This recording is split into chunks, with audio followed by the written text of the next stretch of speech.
Well, here we are. It's the last video in the journey together to talk about the contents of Beyond Bedside Manner and how you can use them to improve the patient experience. This last video is from part 3 of the book called Deciding to Change.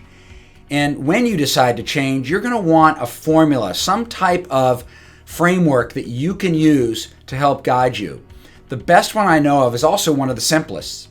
It comes courtesy of the late, great Kathy Dannemiller. Kathy was one of my mentors at the University of Michigan, and she and her team at Dannemiller Tyson Associates worked with Ford Motor Company, Boeing, the United States Postal Service, and a whole bunch of large organizations, helping those large organizations understand how to change.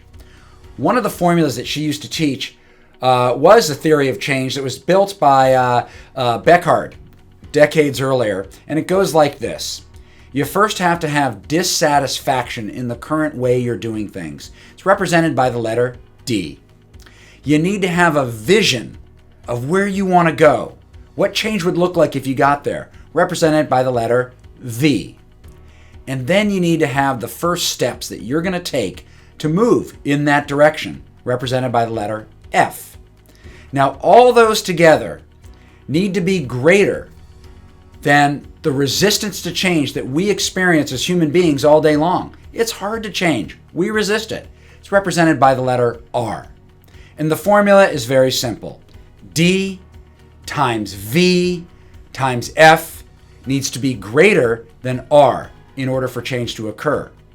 Now, the reason it's written that way as a multiplication formula is that if any one of those three elements is missing, if there isn't dissatisfaction, if there's no clear vision as to where we're going to go, and if there's no first steps as to how we're going to get there, that becomes 0. And anything times 0 is 0 and will automatically be less than our innate resistance to change.